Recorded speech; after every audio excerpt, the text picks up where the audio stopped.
Why don't you girls smell your own crotches, huh? Come on, What are you talking about? We don't smell our own crotches, we smell each other's crotches, and it's a form of greeting. You're on camera, Yeah. mate. Don't do What? it. For a little Halloween special, I thought I'd look at one of my favourite horror films, and whilst this isn't your generic slasher horror film, it does still have a subject matter of vampires.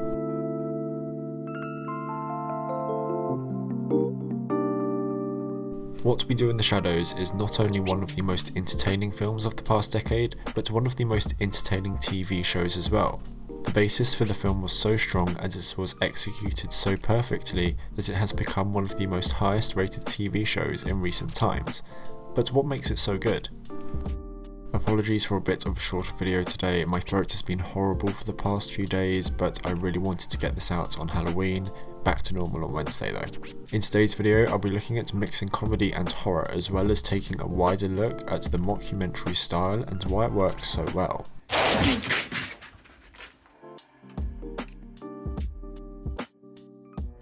Mixing the comedy and horror genres isn't new, with films like The Lost Boys and Gremlins in the 80s to the Scary Movie franchise from the 2000s. I'm on TV! Oh shit! First cops, now this? What We Do in the Shadows had a completely new take on it though. Let's start by looking at how Taika Waititi and Jemaine Clement mixed comedy and horror together to create the perfect balance.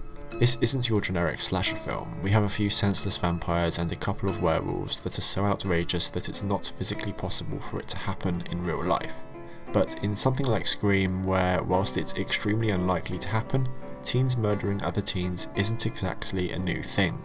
And whilst both do have comedic elements in them, we find ourselves laughing much more at something like What We Do in the Shadows than something like the Scream franchise.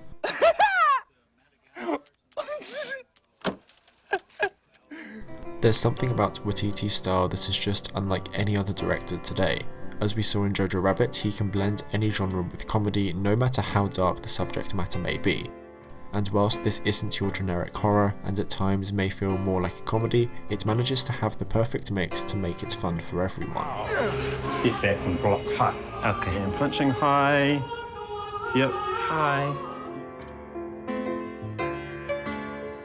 The mockumentary style has become extremely popular since the early 2000s, whether we see it in a film form, like in I'm Still Here, So two girls for $6.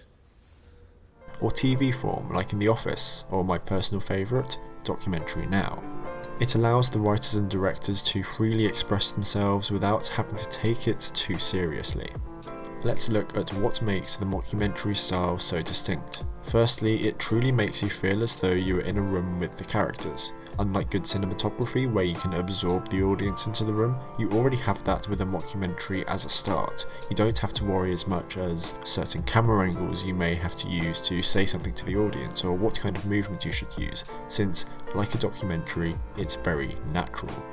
When talking about the editing process, Waititi said, "Like students would do in a student film, we wanted to finish it, we wanted to work on it when we could, and then go out and earn money. Come back and sit in a dark room, take over from the other one, go, thank God you're here, then shoot little bits here and there, you know, when you're years older." We're going to have a flat meeting in about 10 minutes. 20. Okay, is it?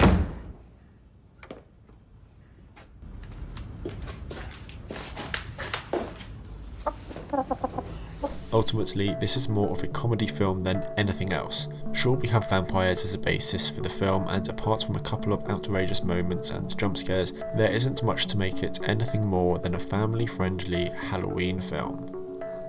Again, sorry this is a much shorter video than usual. I'm finding it hard to even do this voiceover, but I really wanted to stick with 4 videos a month and get this Halloween special out there. I promise the Christmas episode will be much better though.